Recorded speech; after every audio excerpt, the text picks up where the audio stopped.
Mais feliz, é hora de despertar. Autoconhecimento pra sua vida transformar.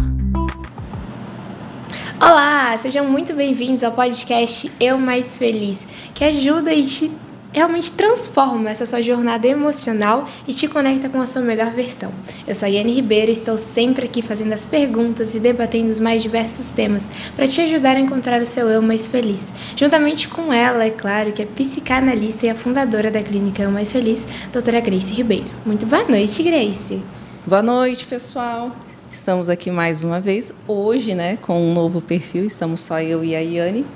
As solicitações, na verdade, a gente tem feito algumas pesquisas ali na internet, no nosso Instagram, Facebook e tudo mais, e algumas pessoas nos solicitaram, um podcast numa série tratando temas mais específicos, onde nós pudéssemos abordar, dando dicas, trazendo um conteúdo mais técnico para, de fato, ajudar você a construir esse eu mais feliz. Então, nós vamos montar uma série, já montamos aí uma série para estar trazendo esse conteúdo mais denso, com mais informações para vocês. Exatamente. Como a doutora disse, hoje vamos estar falando então sobre um tema muito importante e muito atual, querendo ou não, Porque é uma coisa que vem afetando muito essa nova geração e a sociedade como um todo. Vamos falar de dois sentimentos muito complicados de se entender, muito complexos, mas também que tem maneiras de se lidar, que é a ansiedade e o medo. Quando a gente fala de ansiedade e medo, nós estamos falando de duas emoções essenciais do ser humano. Nós necessitamos dessas duas emoções. Na verdade, nós necessitamos de todas as emoções. Todas elas fazem parte da nossa estrutura psíquica, da nossa estrutura emocional. Quando nós passamos a dar uma conotação ruim para essas emoções e passamos a perder o controle delas, a ter medo do medo de sentir emoções, isso é que nos prejudica. Isso é que faz com que a gente se sinta paralisado, diante das circunstâncias. Então, é um pouco sobre isso que nós vamos estar trazendo no podcast de hoje aí para você. Exatamente, até porque o medo, ele é uma maneira do nosso corpo se defender, é uma maneira que a gente controla de defesa, assim, de aviso, de alerta. Olha, isso. Calma, porque por culpa do medo a gente não faz coisas arriscadas, a gente não coloca a mão no fogo, a gente não se corta, porque a gente tem medo de sentir a dor, a gente tem medo do que pode acontecer. Por conta do medo, a gente pensa um pouco antes de algumas ações, porque a gente tem medo das consequências. Então, o medo ele veio mais para ser esse alerta, querendo ou não, Você está em semana de prova. Sim. Sim. O medo de tirar a nota baixa faz com que você faça o quê? Estude muito. Estude muito. Então, esse medo, ele é ruim ou ele é benéfico? Depende para que você pergunta. Não, gente, é benéfico, a gente estuda, a gente aprende, Porque é um medo que está te impulsionando a ter uma ação para a realização. Exato. É diferente, por exemplo, do medo que ele traz um estado de alerta para você dimensionar o risco que você está correndo. Então, no seu universo estudantil, Yane, você tirar uma nota baixa significa o quê? Por que isso te gera medo? Significa uma bela conversa em casa e um boletim vermelho. Isso me gera medo. Porque querendo não é que vem aquele negócio, eu vou pegar recuperação ou vou ter que fazer um ano todo de novo. Então... E aí, assim, qual é o impacto que isso tem para o teu futuro? Totalmente, Porque se você repete um ano, foi um ano literalmente perdido da sua vida na escola. E quando você acaba indo por uma questão de recuperação, impacta muito o nosso emocional também. Cara, eu tive todas as oportunidades, eu podia ter estudado, eu podia ter feito, não deu certo, caí na recuperação e, tudo de novo, vou ter que estudar tudo mais ainda, tudo mais. Então, dá aquele medo de estar naquela situação, porque é muito mais tenso, Então, através desse medo, medindo os impactos que ele vai gerar na sua vida, você faz o quê? Você passa a se preparar para não sofrer essas consequências, não sofrer essa dor e essa perda. Exatamente. Então, o medo ele é algo muito bom. Ele ajuda a construir e a nos movimentar. Quando que o medo paralisa, Quando você passa a sentir medo, de ter medo de sentir emoções. Você tem medo do medo. Então, eu tenho medo de subir lá no monte e de pular, de saltar de paraquedas. Eu já estou com medo de sentir o medo. Então, isso me paralisa. Então, a gente entra numa dimensão fantasiosa, porque esse medo ele já está gerando uma paralisação em você. Aí, a gente entra também para o conceito de ansiedade. Nessa semana de prova e de Challenger, né? Como é que você está se sentindo? Como é que a sua turma está se sentindo? Como é que está a movimentação na escola? Conta pra gente. Tá toda uma loucura, aquele colégio tá a 1000, porque a gente tem provas que são muito importantes, que são as nossas gerais. A turma tá uma loucura, porque todo mundo quer fazer as coisas, a pessoa quer resolver, quer fazer, e quero ir, eu quero editar, eu quero gravar, eu quero resolver enigma. E tá uma bagunça. Tá todo mundo muito agitado, muito ansioso.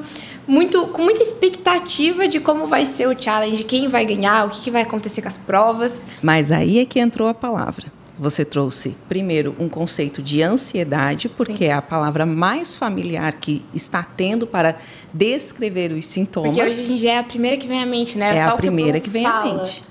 Porém, não é ansiedade, é expectativa. Né? Então, dentro da expectativa, tem sim um ingrediente de ansiedade. É igual você vai fazer um bolo de cenoura, lá tem o açúcar. No bolo de chocolate também tem o açúcar. No café também tem o açúcar. São resultados diferentes, né? Mas são resultados diferentes. Então, a mistura dos ingredientes, as atitudes, as similaridades das circunstâncias pode fazer com que as pessoas entendam que estejam, por exemplo, tendo uma crise de ansiedade. Porque dentro da similaridade dos sintomas, né? Eu fico com o coração palpitando, eu estou na expectativa, eu estou eufórico, eu estou... Então, tem uma mistura química que faz com que você chegue muito próximo daquilo que é uma crise de ansiedade, daquilo que é um estado de ansiedade. Só que não é ansiedade, é similar. E por não termos aí um vocabulário mais amplo, o que o povo faz? É ansiedade. Tudo é ansiedade. Então, a expectativa virou ansiedade, né? A euforia se tornou ansiedade. Vários outros conceitos de coisas que são boas. Até mesmo o entusiasmo, né? O entusiasmo se tornou ansiedade. E não é. É falta de vocabulário. Nós estamos hoje empobrecidos de vocabulário para descrever as nossas emoções. A gente só sabe falar sobre medo, ansiedade, pânico, né? Se tornou a linguagem da atualidade. Mas isso é verdade? É verdade que não existe outras emoções? Não, existe. Sim. Até que ponto realmente é ansiedade, até que ponto realmente é medo, né? Porque hoje em dia a gente vê que está muito deturpado realmente esse conceito, porque hoje em dia tudo é ansiedade, tudo é medo. É igual o laudo de autismo e TDAH. Gente, parece que esses influencers estão diagnosticando tudo como autismo e TDAH, sendo que não é assim que funciona. Cada coisa tem sua definição, cada sentimento tem a sua função, querendo ou não, né? Cada emoção ela tem a sua função ali. E a ansiedade, eu acho que é realmente uma coisa séria para você ficar diagnosticando assim. Você quer entender, se você está tendo uma crise de ansiedade, a crise de ansiedade, ela tira de você o poder de decisão. Ela rouba de você algo que você faz naturalmente, que é o respirar.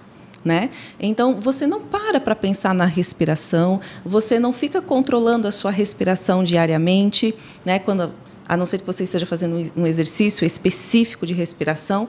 Por quê? Nós não fomos preparados para pensar no respirar. Tanto que, para você ter o controle da sua ansiedade, a primeira coisa que as pessoas orientam e que os profissionais orientam é o quê? Respira fundo. Por quê? Porque quando você respira fundo, você desconecta o cérebro, ele não consegue pensar em mais nada, porque respirar é sobrevivência, então ele joga todas as suas energias para o sobreviver, ele desconecta todo o resto para que você possa voltar a ter o poder de decisão. Então, a crise de ansiedade, ela rouba de você o essencial, que é o respirar, que é o viver. Então, quando você começa a ter a falta de ar, que você passa a ter a sensação, e aí é uma sensação, né? Você passa a ter a sensação de que você não está respirando, bate o desespero, bate tudo, porque a sensação é vou morrer. O desespero só piora toda a situação, né? Aí o desespero piora porque vou morrer, e você passa a lutar pela vida, e vem aquele arregalar dos olhos, o se agarrar nas coisas, pedir o socorro para as pessoas através das expressões, para que alguém te socorra para que você volte a respirar. Mas daí, quando a gente entra com a fala, né? Respira fundo. Porque quando a pessoa for parar para respirar, ela desconecta de todo o resto. Todo aquele emaranhado que está na sua mente, controlando o seu corpo, o arregalar dos olhos, o prender das mãos, né? A movimentação do corpo, ele é encerrado. Por quê? A gente não foi feito para pensar na respiração. Então, quando você faz uma meditação, quando você vai fazer o exercício do respirar no meio de uma crise de ansiedade, é onde você recobra o poder de escolha, né, o teu domínio próprio naquilo dali. Então, isso é uma crise de ansiedade. Se não é isso, não é crise de ansiedade. Você pode estar num estado ansioso, você pode estar com a expectativa, com o entusiasmo, com a euforia, você pode estar com várias outras emoções extremamente à flor da pele, mas não é uma crise de ansiedade. Eu estou ansioso, porque no meu trabalho eu tenho escutado muito isso. A gente faz um serviço de atendimento a empresas, de gestão de saúde emocional para as empresas, para os colaboradores. E aí eles vêm com isso. Porque eu estou extremamente ansioso essa semana, né? Aquela... Calma, respira. O que está te deixando ansioso? E aí, na conversa, você vai entender que não é ansiedade. Ele está com medo de ser mandado embora, porque não está preparado, porque... Então, ele mistura os conceitos, na falta do vocabulário, ele passa a descrever algo que já não é a realidade. Só que quando você dá esse comando para a sua mente, né, e você repete a fala da ansiedade, você faz o quê? Você começa a dar o comando para a sua mente para desencadear o processo da ansiedade. Você passa a ser e estar à espera de que ela aconteça. É como se a mente realmente estivesse... eu vou ficar ansiosa, eu vou ficar ansiosa, eu vou ficar ansiosa. Daí acaba piorando a situação, né? Porque junta com o medo, com os sentimentos que a pessoa está sentindo no momento, daí desencadeia realmente toda a situação, né? Tem um versículo bíblico que fala assim, né? Todas as coisas cooperam para o bem daqueles que amam a Deus. E quando a Bíblia fala todas as coisas cooperam, é todas as coisas. Então, se num estado que o teu corpo, que tua mente entende que você está com medo, todos os teus mecanismos vão contribuir para te defender.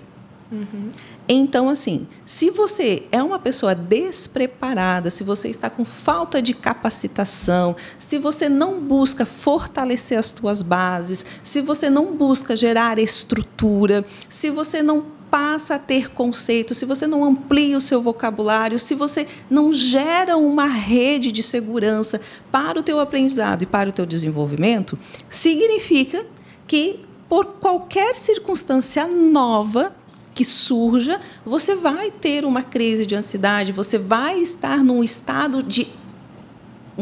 ansioso, ok? Por quê? Porque é novo. Exatamente. E tudo que é novo, gente, assusta. Então, você não está ansioso, você está assustado. Com medo do que vai acontecer, do medo do futuro, do que eu não conheço, né? Porque eu não conheço a situação. Eu acho muito interessante, realmente, porque eu tive muitas crises de ansiedade há alguns anos atrás. E uma das técnicas que eu adotei realmente para evitar essas crises, para conseguir controlar melhor minhas emoções, foi realmente a criar uma rotina, né? Tanto que, assim, eu tenho minha rotina totalmente escrita para mim saber o que eu vou fazer, quando que eu vou fazer, como que eu vou fazer, o que eu vou estar fazendo em cada momento. Isso ajuda a minha mente a estar ocupada, querendo ou não, e programada para saber com o que vai acontecer, o que eu vou ter que lidar, como que eu vou ter que me preparar, quanto tempo antes eu tenho que começar a me arrumar para cada coisa, se eu tenho que estudar, se eu não tenho. E o fato de hoje em dia a gente, querendo ou não, a gente fica muito ansioso até com as castelas, com o meio digital, né? É tudo muito rápido. Então, você fazer coisas como estudar, às vezes montar um quebra-cabeça, coisas que desaceleram a sua mente, ajuda, né? Ajuda a controlar esses sentimentos, essa ansiedade também. Todo exercício que você faz, ele vai gerar estrutura. Então, assim, o que montar o quebra-cabeça faz? Né? Ele faz com que você desvie toda a sua atenção do resto e você gere um hiperfoco na busca, né? Na busca de achar a peça correta, na busca de montar a peça correta, e você passa a ter um hiperfoco onde o barulho da sua mente ele é silenciado, porque toda a tua energia, toda a tua movimentação está para ter aquela atenção. E então aí a gente já aprende uma técnica. Se a minha mente está muito barulhenta, o que eu preciso fazer para gerar um hiperfoco em algo? Tanto que, assim, fazer uma oração, né? Tanto que dentro da hipnoterapia, um dos transes hipnóticos mais fortes que possui é a oração, porque você dobra os seus joelhos, você foca num relacionamento, né, com o eterno, e ali você cancela tudo à tua volta, onde você não olha para as pessoas, você não ouve as pessoas, e você realmente se conecta com algo e nada interfere. É um dos maiores transes hipnóticos que existe.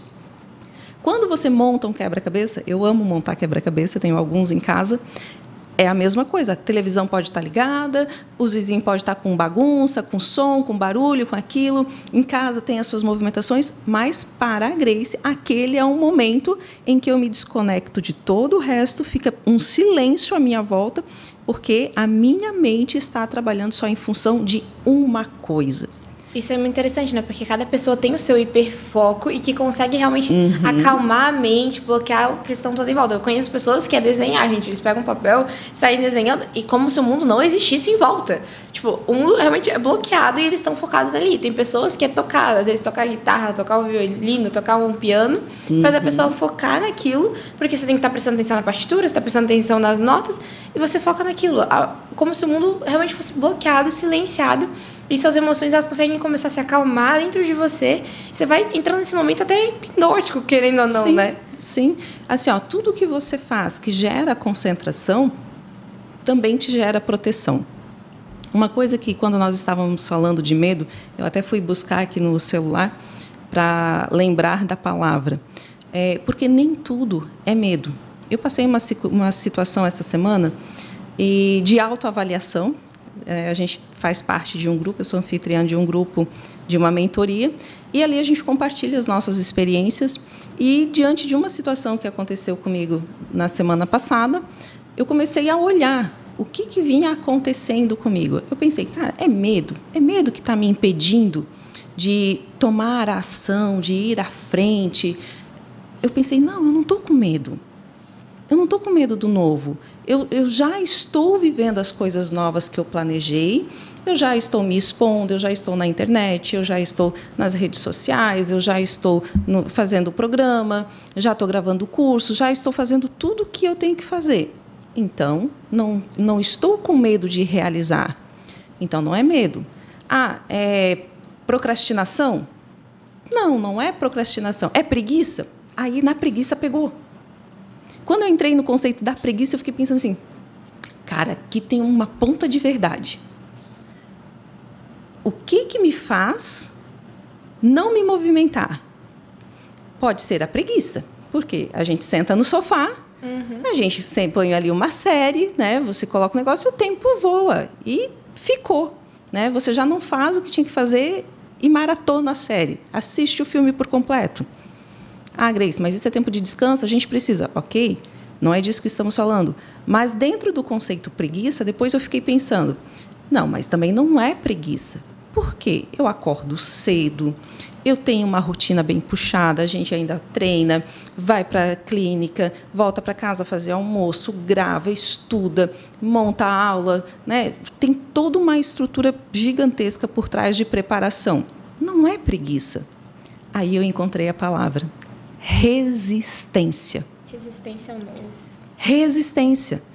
A resistência ao quê? No meu caso, no caso da Grace, foi a resistência ao quê? A aderir coisas novas que não são perpétuas. Por exemplo, para mim foi fácil fazer uma mudança e encaixar as gravações do podcast na minha semana. Por quê? Todo mês, toda semana a gente está gravando, é 1 hora que nós temos que estar aqui, se encaixou na rotina e está tudo bem. Se é fácil, se não é, aí é outros 500. Para mim não foi tão fácil assim, não, gente. Só a gente sabe, às vezes, a ansiedadezinha que bate aqui antes de vir, né? O que nós precisamos romper para estar aqui. Mas a gente conseguiu colocar na rotina. Agora, por exemplo, eu preciso ir ao banco. Eu odeio enfrentar fila. E não é algo que eu vou fazer toda semana, não é algo que eu tenha que estar lá todo dia, não é algo que se encaixa na minha rotina. Então, eu gero resistência, porque, para mim, acaba se tornando um conceito de perda de tempo eu ter que ir até ao banco. Só que o meu ir até ao banco é para resolver algo extremamente importante. Eu preciso, então, ter clareza daquilo que eu preciso fazer para, mais uma vez, voltar a ter consciência e racionalizar as minhas atitudes. Porque, dentro disso, se eu for pesar, ok, ir ao banco pode ser uma perda de tempo. Mas o que eu vou fazer ao banco é uma perda de tempo? Não. É extremamente importante. E, para isso e disso, depende todo o resto da estrutura que eu estou gerando. Então, entender que nem tudo é TDAH, nem tudo é procrastinação, nem tudo é preguiça. Não. Nós precisamos olhar para cada circunstância que vai ter a sua particularidade e identificar o que está nos prendendo de fato. Quando eu consegui identificar que era a resistência, eu disse, poxa, posso deixar de ser resistente? Posso escolher aquilo que é importante para mim? Porque eu também pesei isso. Porque se fosse para qualquer outra pessoa, eu tinha ido. Sim. Eu faço. Como é interessante, né? Você faz. Por quê? Porque a outra pessoa é importante para você. E realmente acaba que muitas pessoas elas se sentem presas nesse ciclo até mesmo de ansiedade, de medo.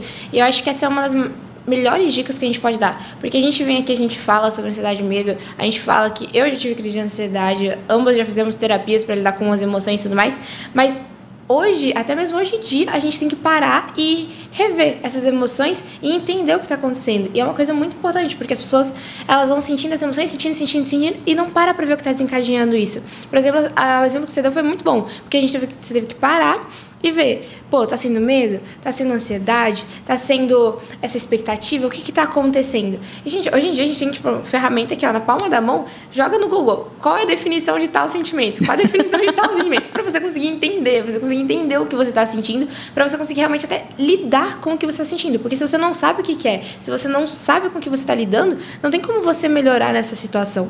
Porque as pessoas perguntam assim, Grace, como é que eu vou me libertar disso? Como é que eu vou me curar da ansiedade? Como é que eu vou vencer o medo? Muito isso. Né? Você precisa conhecer, você precisa gerar um domínio sobre isso. Então, assim, como é que eu vou conhecer? Como é que eu vou me libertar? Eu tenho um caderno, né? Eu comprei um caderno de 10 matérias e ali eu avalio o meu dia. Então, por exemplo, assim, tive 2 semanas com muitas manifestações, muitos sintomas no meu corpo, dos quais eu nunca tinha tido. Então, muita alergia, muita dor de cabeça. E não era uma dor de cabeça normal, também não era enxaqueca. Eu sentia como se a minha cabeça fosse como um palito de fósforo, né, pegando fogo assim. Então, foram muitos sintomas de coisas que eu não vinha sentindo, nunca tinha sentido. E eu comecei a me perguntar, por que estou sentindo isso? Aí, se você vai falar com as pessoas, se você vai no médico, ele vai te dar remédio, ele vai te diagnosticar, porque existe nome para essas doenças. Porém, ninguém para avaliar o que está por trás da doença. Está causando, né? O que está causando? Quais são os benefícios que essa doença está trazendo? Quais são os prejuízos que essa doença está trazendo? Para quem esse prejuízo está trazendo? Né? e qual é a motivação dessa doença. Exato, pontos extremamente importantes, né? Porque tem pessoas que encontram benefícios em estar doente. Porque, eu tô doente, então todo mundo me dá atenção, todo mundo tá ali pra mim, faz comida pra mim, cuida de mim, eu tô recebendo atenção. Então eu vou ficar doente porque estão me dando atenção. E nem sempre é pela atenção. Pode ser pela vingança. Pela vingança. Quem eu tô prejudicando estando doente? Porque assim, na vingança, no benefício da doença sendo a vingança, eu fico parada e todos aqueles que estão à minha volta tornam-se os meus escravinhos. Porque aí vai ter quem cozinha, porque vai ter quem limpa, vai ter... então agora chegou a minha hora. Fiz isso a vida toda por todo mundo, chegou a minha vez, minha vingança. Exato. Então, pode ser por vingança, né? Pode ser por carência, né? Que aí olha como é engraçado. A atitude é a mesma. Você está doente, você fica paralisado e você tem pessoas te servindo. Mas para uma pessoa pode ser por vingança e para outra pode ser por carência, porque ela quer a atenção, ela quer ser cuidada, ela quer ser vista, ela quer ser valorizada. Então, as circunstâncias podem ser semelhantes, as intenções por trás é que são outras. Então, às vezes, os ciclos se repetem na nossa vida e a gente não entende o porquê, mas pensa assim, poxa, mas eu já tratei o medo, poxa, eu já tratei a ansiedade. Sim, mas eu não aprendi a lidar com a expectativa. Eu não me conheço entusiasmado. Meu marido que sempre fala, né? Ele assim, se tu tá feliz demais, toma cuidado. Ou se tu tá triste demais, toma cuidado. Você vai fazer escolhas erradas. É porque é aquele negócio, todo excesso revela uma falta, revela algum problema. Então, se tá muito, muito exagerado, toma cuidado. Tanto os bons quanto os ruins, você tá num momento muito sensível ali. Você vai tomar decisões muito precipitadas, tem alguma coisa acontecendo. Tem alguma coisa acontecendo. Então, o que a gente pode fazer para começar a gerar, né, esse limite, começar a se conhecer e a entender o processo? Como eu falei para vocês, tem um diário emocional. É o que eu faço. Então, se eu estou a ponto de tomar uma decisão, né, recentemente eu decidi que eu queria comprar uma sala uma sede própria para a clínica. E eu comecei a pensar, por que eu estou fazendo essa escolha? Peguei o meu caderninho e coloquei lá, decisão tomada no dia tal. A quem eu prejudico tomando essa decisão? A quem eu estou beneficiando com essa decisão? Qual é a minha intenção com essa decisão? O que eu vou deixar de fazer e de construir, de adquirir, se eu permanecer com essa decisão? De que eu estou abrindo mão? Estou abrindo mão. Aí, por exemplo, no meu caso, né, eu pensei, eu estou abrindo mão da minha casa própria. A gente tem a casa, a gente não paga aluguel, não nada, mas é a nossa casa, mas eu gostaria de ter uma outra casa. E aí eu pensei, poxa, eu estou abrindo mão da outra casa. Ok, mas nesse momento, qual que é mais importante? A sala ou a casa? Aí eu disse, essa resposta eu não tenho, eu preciso conversar com a minha família. Aí, tu para conversar. Conversei com o meu marido, a estratégia que eu tinha adotado, ele disse, olha, até que a tua estratégia não é ruim, podemos pensar sobre isso, mas dificilmente a gente vai achar uma casa nesse valor. Porém, se a gente comprar a sala, depois a gente pode estar negociando a sala com a casa. Se torna mais fácil. E aí você conversa e você entende o que está por trás, quais são as intenções que estão por trás. Porque muitas das vezes o medo vem porque você não tem clareza. Sim. A ansiedade vem porque você não sabe, ou pior, você sabe o que você está escondendo, você sabe o que está por trás, você sabe a intenção, você sabe o prejuízo que vai causar. Eu lembro que eu ia montar uma parceria e custava muito caro essa parceria. Ela ia custar, para mim, mensalmente, em torno de 6 a 7 mil reais. Oxi. E aí, mas eu queria muito aquela parceria. Eu disse, essa parceria vai me levar para outro nível, essa parceria vai ser top, eu vou ter estrutura, essa pessoa vai me ajudar a resolver o que eu não consigo resolver, vale o investimento. Aí, não vou contar para o meu marido. Quer dizer, o próximo passo que ela vai dizer é falar com o meu marido. Vou bancar esse meu desejo. Aí pensei, né? A quem eu quero prejudicar, a quem eu quero beneficiar, o que eu quero conquistar. Eu estou enganando. Né? A quem eu estou enganando, porque estou me enganando. E aí cheguei à conclusão, disse, realmente, eu não posso fazer essa escolha sozinha. É algo que vai impactar diretamente as finanças da minha casa, vai as finanças da clínica, vou conversar com meu marido. E aí eu montei todo um roteiro maravilhoso, persuasivo, de convencimento para falar com o meu marido. Meu marido olhou para mim e disse, não. Né? Simples, rápido, efetivo, não. Não precisa de roteiro. Ponto importante. E aí eu disse, não, mas é que você não entendeu ainda. Aí ele disse, não, eu entendi. Eu entendi que você não quer fazer o que você tem que fazer e o que você precisa fazer, e você está achando uma fuga e transferindo a responsabilidade para outra pessoa. Quando é que tu vai amadurecer para fazer o que você tem que fazer? A ira veio, né? Eu disse, uau, pior que ele tem razão. Beleza. Só que aí mostrou um padrão que eu já trago de família. Minha mãe era aquela que ela saía para fazer as comprinhas, jogava pela janela para o meu pai não saber que ela tinha gastado o dinheiro. E o que eu estava fazendo? Eu estava fazendo a minha comprinha, jogando pela janela e não contando para o meu marido para saber o que o meu marido saber.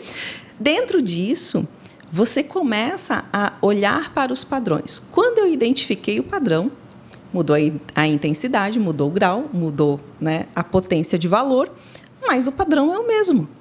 E eu disse, eu preciso quebrar esse padrão. Aí eu comecei a me perguntar, por que eu faço isso? Aí eu me dei a resposta, porque eu tenho medo. Medo de ouvir não. Eu tenho medo de encarar a verdade. Eu tenho medo da responsabilidade.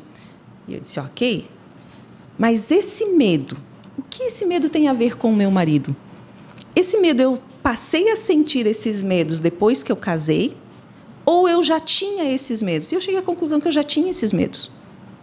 E aí eu também percebi que muito desse medo governou por muito tempo o meu casamento, transformando a figura do meu esposo numa pessoa que ele não era.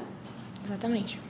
Né? E quando eu olhei para isso, eu disse, uau, não tem a ver com a figura do meu marido, com a posição que ele ocupa em casa, tem a ver com o padrão que eu estou trazendo já da minha mãe, da minha casa, porque esse comportamento era da minha mãe. Minha mãe, sim, tinha medo do meu pai biológico, e por isso ela tinha esse comportamento, porque ele tinha um comportamento diferente do que o meu marido tem. Mas agora, eu preciso ter esse medo? As reações do meu marido são iguais?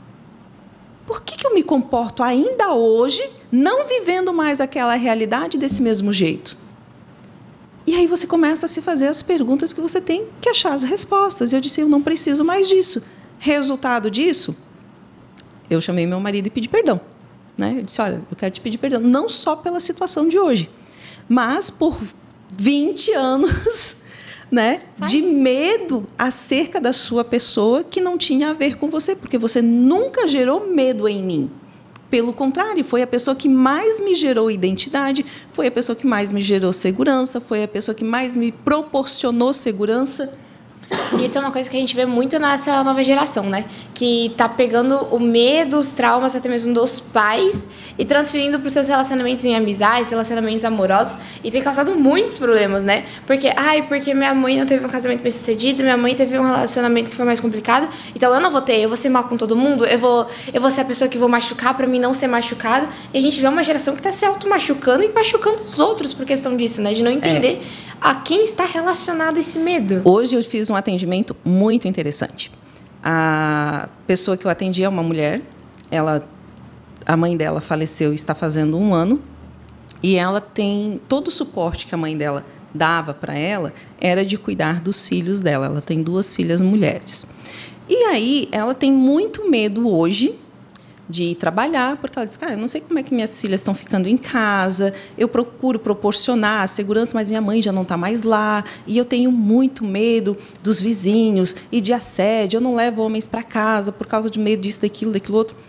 E aí chegamos a esse ponto, né? Ok, mas esse medo que você sente, ele é seu? Ela disse, não, eu hoje tenho esse medo, eu abracei ele, mas esse medo não era meu, era um medo da minha mãe. Eu disse, e olha como o medo da tua mãe já está alcançando a 3ª geração e vocês ainda não acharam uma solução. Porque é fácil transmitir o medo. Difícil é você desenvolver ferramentas que faça com que neutralize o antídoto do medo. E aí eu disse, então agora eu te pergunto, o que você pode fazer, o que você pode gerar nas tuas filhas para que você não tenha medo de deixá-las sozinha? Ela disse, eu não sei porque eu tenho medo, eu estou trancando elas em casa, deixando elas em casa trancada, para que elas estejam seguras. Eu disse, olha o que você está gerando nas tuas filhas.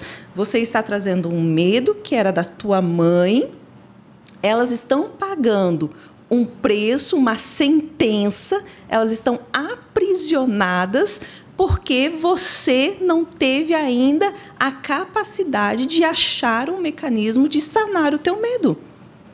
E a pessoa que não tem nada a ver com a história está pagando o pato. Então, vamos pensar hoje do que você precisa para ter a confiança de deixar as suas filhas sem ter esse medo e elas serem livres. Ela disse, eu não sei.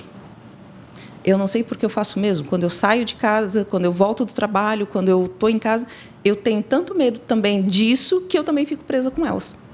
Eu disse, nossa... Então, vamos aprender. E aí, a gente, como vocês sabem, a gente sempre traz o parâmetro que nós temos em casa, né? Isso que eu ia comentar. Porque a gente já comentou em outros podcasts, principalmente quando meu pai estava aqui, que vocês quebraram muitos parâmetros quando se casaram. E isso influencia diretamente a minha vida. E hoje em dia, querendo ou não, é nossa decisão. Não é uma decisão fácil. Não estou dizendo que é fácil, gente. Não estou dizendo que é simples de ser tomada. Mas é uma decisão totalmente necessária.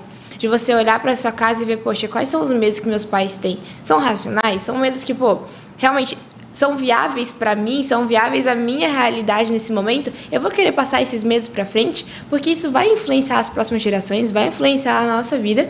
Tanto que, como a gente comentou no último podcast, muito do que eu faço hoje, muito de quem eu sou hoje, foi porque lá atrás eles decidiram barrar muito desses medos. Tanto que eu lembro que a gente trouxe o exemplo da festa. Minha mãe colocou um monte de medo na minha cabeça. Não bebe, não faz isso, não toca no copo que deixou na mesa, não sai sozinha pra ir no banheiro, vai no banheiro sempre com a... Gente, eu fui paranoica pra aquela festa. Fui paranoica, se eu não fazia um A fora daquela regra. Só que era um medo que ela tinha. Não era uma coisa viável à minha realidade. E hoje a gente teve que entender o quê? Eu precisei criar ferramentas em mim e ela precisou criar ferramentas nela para se proteger. Mas agora, assim, que ferramentas são essas? Exato. Né? Aí foi o que eu trouxe para ela. Assim, por exemplo, quando a Iane começou a ir para as festas e ter um pouco mais de conhecimento dessa área, eu pensei, vão começar a oferecer para ela bebida alcoólica. Ela precisa entender o que vai acontecer com ela. Ela precisa ter poder de decisão para isso. Pensei também na questão dos abusos. É a primeira coisa que a gente vê. Uma mulher fragilizada, ela se coloca no papel de vítima e sempre perto de uma vítima vai ter um abusador. Então, se você perdeu o controle do teu corpo, se você se demonstra frágil, pode ter absoluta certeza. Próximo de você vai ter um abusador sempre pronto a atacar. E aí, esse era o meu medo. Então, conversando daí com o meu marido, nós chegamos à conclusão de que eu não transferiria mais para ela o meu medo, mas nós precisaríamos gerar nela as ferramentas adequadas. Para vencer esse medo de ela sair e não saber se defender, a gente foi ensinar ela a usar um canivete, a dar tiro, né? Levamos ela para um stand de tiro, ela foi aprender a usar uma arma, ela foi aprender a dar o tiro, como dar um tiro, ela foi aprender a usar uma faca. Aprender a lutar. O básico da autodefesa, que é, um homem chegou perto de você, cara, pisa no pé, chuta as bolas e dá um gancho de direita debaixo do pescoço. Derruba. Mais que isso, gente. Né? É o básico. Então, não é... E assim, quer o mais básico ainda? Né? Nós ainda aprendemos isso esses dias num filme, num documentário. Que não é você pedir socorro. Gente, você gritar pro socorro não vai mudar nada. Você grita duas coisas que a gente aprendeu. Uma é um pouco mais eficaz. Você grita fogo. Porque se tem fogo, todo mundo olha e todo mundo vai ver o que tá acontecendo. E outra dica que eu tinha pegado é que, principalmente se for menina, você grita por mãe. Porque toda mulher olha quando escuta alguém gritando mãe. Toda mulher. Não importa se você pode ser mãe, você pode ser avó, você pode nem ter filho. Mas funciona. Então dá certo. Porque todo mundo vai olhar para socorrer uma criança. Então são dois mecanismos assim, de pura sobrevivência, que diante de uma situação de risco você tem que ensinar para o teu filho. é o pedido de socorro e é o correr. Porque aí olha como é que é. Diante das situações que essa mãe apresentou para essa filha, que agora vem aprisionando as netas, né? A filha, por exemplo, diante do assédio, ela paralisou. E ela foi assediada e a mãe não soube. Ela paralisou porque o medo daquilo que a mãe tinha colocado dentro dela foi tão grande, ela perdeu a dimensão do poder se defender, que ela paralisou e ela foi abusada. Então, você precisa ensinar para os teus filhos ferramentas e não o medo. Pare de transferir para eles aquilo que você conhece e vivencia dentro das tuas dores. Dê para eles o antídoto da dor. Exato. E a gente não está falando de remédio, a gente está falando de cura. Então, se eu tenho medo de deixar os meus filhos saírem à noite, porque eu acredito que eles não saibam se defender, eu preciso ensiná-los a se defender. Eu preciso ensiná-los a correr, a gritar, a ter um mais fraco do que ele, porque o fraco fica para trás e ele vai na frente. Gente, não. Calma aí, não foi isso também.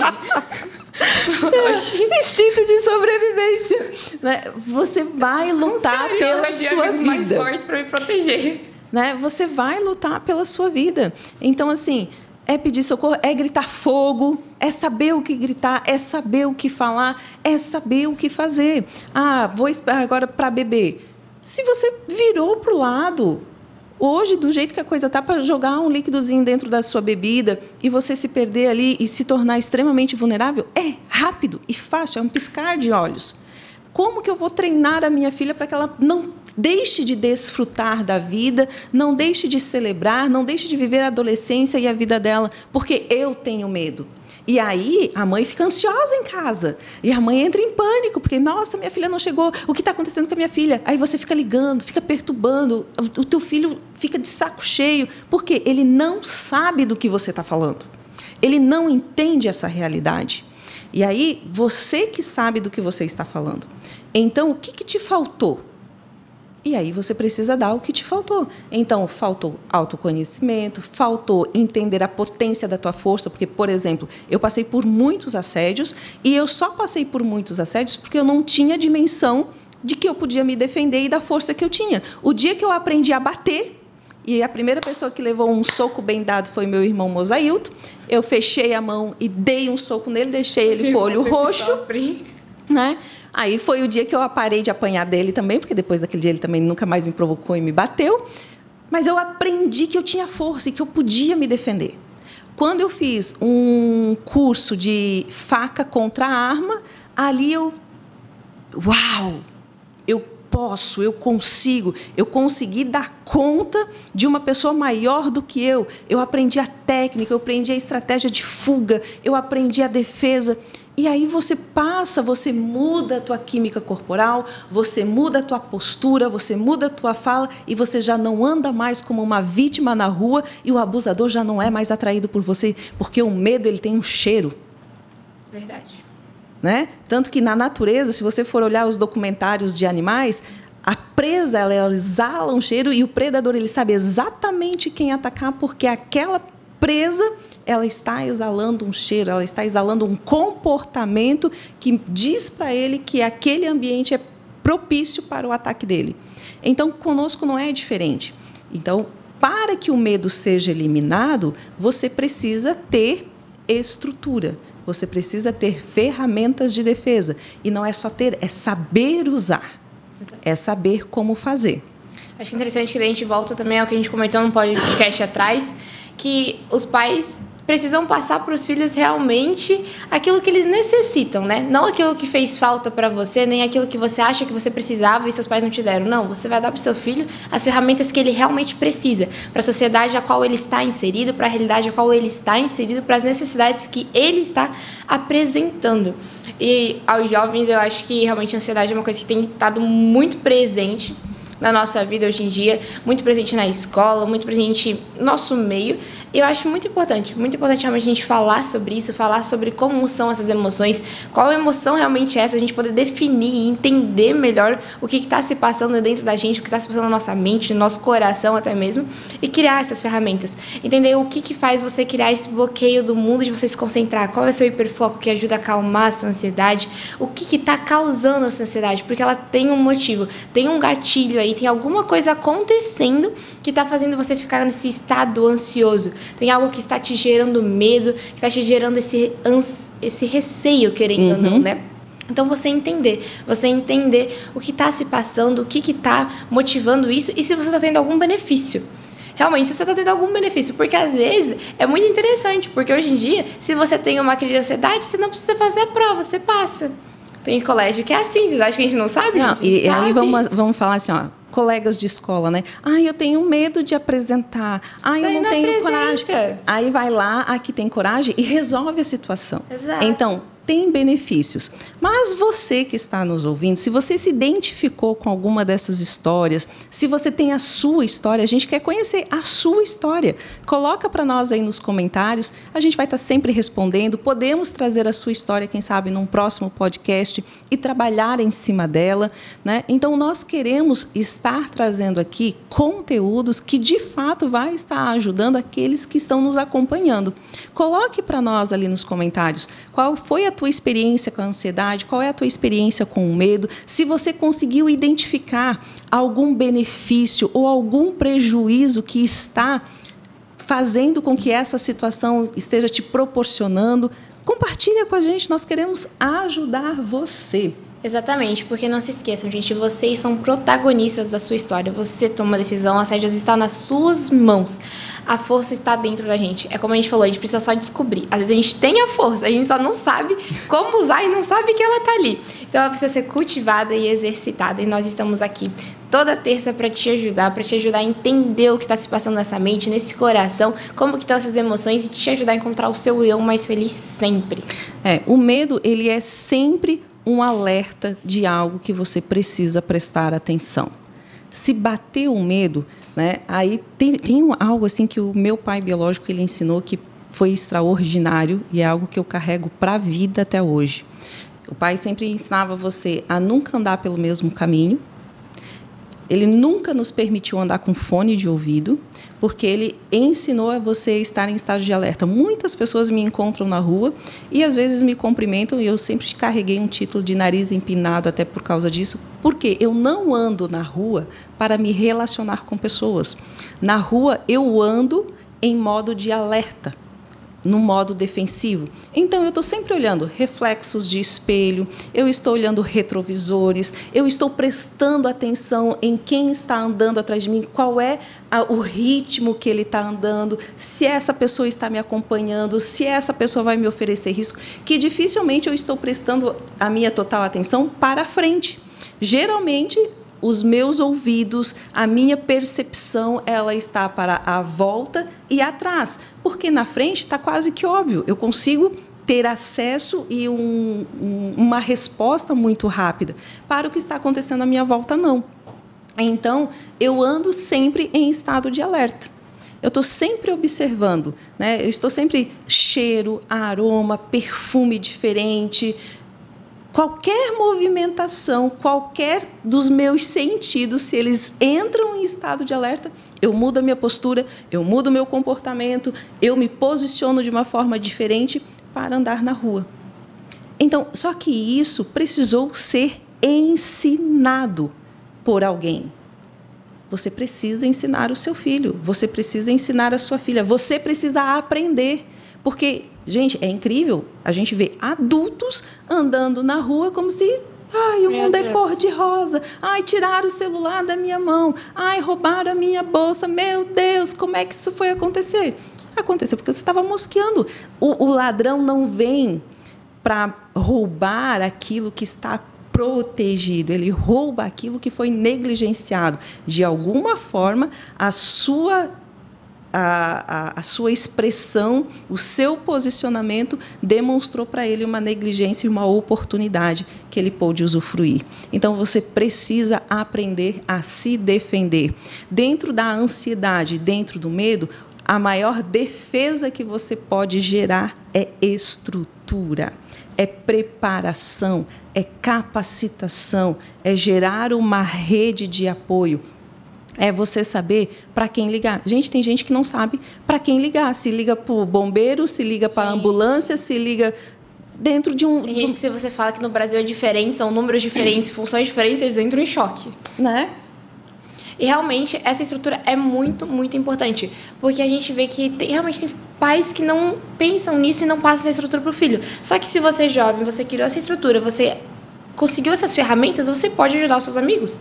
Eu já tive inúmeras situações de amigas que entraram em estado de uma crise de ansiedade, não sabiam o que era aquilo, os pais não sabiam, ninguém sabia em volta, e você tem que se colocar na situação de ajudar. Então, o fato de você criar essas ferramentas para si também faz com que você ajude na sociedade ao seu redor, né? Não, algo muito simples que você vai lembrar agora.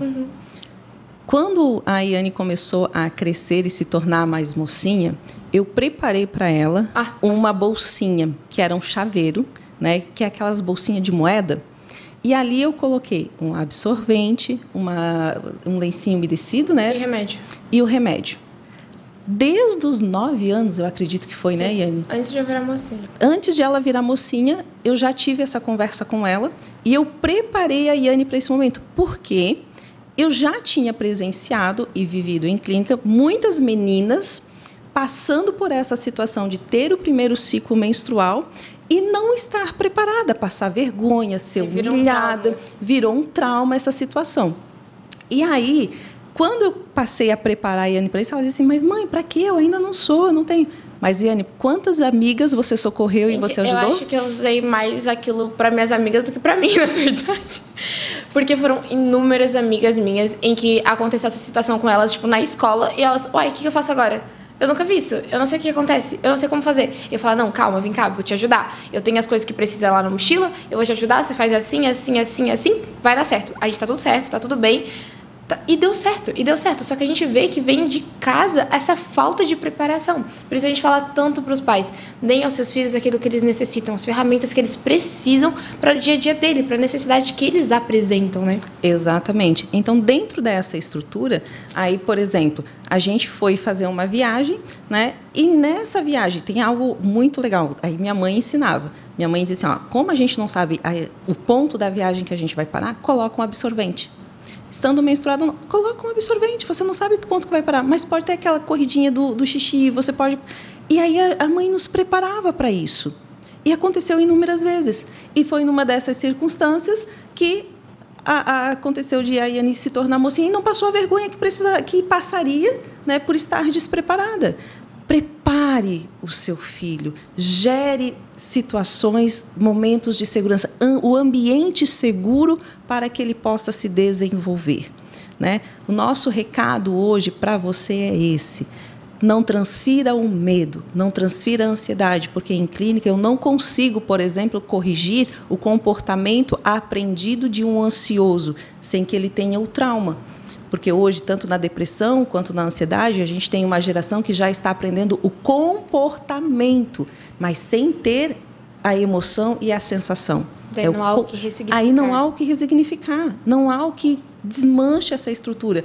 Aí é só comportamental e aí é um hábito aprendido. Então, assim, transfira para o seu filho conhecimento, estrutura, ferramentas, prepare ele para a vida. Se você continuar transferindo emoções, você está castrando o seu filho, você está tornando ele uma pessoa inapta para a vida, né? Uma pessoa deficiente para a vida. Ele é perfeito fisicamente, mas ele é imperfeito em ferramentas para viver. Ele não consegue se ver, ele não consegue se enxergar, ele não consegue se defender, ele passa a não existir porque você existe por ele. Então, pense com carinho, né? Se você precisa de ajuda, se você está tendo dificuldades em lidar com a sua ansiedade, com o seu medo, na clínica, nesse mês, nós estamos com um protocolo específico para ansiedade e medo, num valor especial e promocional. Você pode estar entrando em contato lá com a clínica. A Letícia vai estar atendendo você, ela vai passar todas as informações. Você pode solicitar lá a primeira sessão como uma sessão experimental. Diga que você ouviu o podcast, diz que você nos acompanha e que você ouviu, então, a Grace falando que você tinha direito a uma sessão experimental e ela vai estar te proporcionando esse agendamento. Nós vamos estar sentando com você, olhando para o seu parâmetro, olhando para a sua situação e indicando ali o melhor protocolo de atendimento para você. Mas peça ajuda, peça esse suporte, aprenda a desenvolver em você as ferramentas para não transferir um legado de dor para os seus filhos. Exatamente, eu acho que para os jovens é o mesmo conselho, aprenda e desenvolva ferramentas que vão te ajudar, porque por incrível que pareça a decisão é sua de carregar as dores e os traumas dos seus pais, que não foram dores suas, não foram situações que aconteceram com você, mas se você carrega, está sendo decisão sua. Eu sei que não é fácil largar isso, eu sei que não é a decisão mais simples, mas você pode largar isso e você pode escolher fazer com que as suas futuras gerações não tenham esse trauma e não tenham essa dor. Que os próximos podem ser felizes, Exato, né? Os próximos podem ser felizes, podem ser livres, isso depende, por incrível que pareça, de você. E realmente você criar essas ferramentas, você ser mais organizado, você saber se defender, você saber cuidar de si, faz com que a sociedade, ela deu uma baixada muito grande, que você consiga controlar suas emoções, consiga compreender melhor até mesmo o que se passa dentro de você. E como a gente falou, pede ajuda. Estamos aqui para te ajudar. Sempre que vocês precisarem, qualquer dúvida que vocês tiverem, então deixem nos comentários. E se você não nos acompanha, já aproveita e segue lá o @EuMaisFelizTerapia e o Grace Ribeiro Oficial. Lá a gente dá muitas dicas e estamos à disposição. Vocês podem entrar em contato com a gente, que vamos estar ali para ajudar vocês a lidar com a ansiedade e com o medo. Foi um prazer, tenho certeza que foi um episódio incrível e muito esclarecedor para muitas pessoas de um assunto extremamente atual. E terça-feira, às 7h30, estamos de volta, não é? Com certeza, estamos aí para auxiliar você. Tchau, tchau, gente. Tchau, um beijo. Mais feliz, é hora de despertar. Autoconhecimento pra sua vida transformar.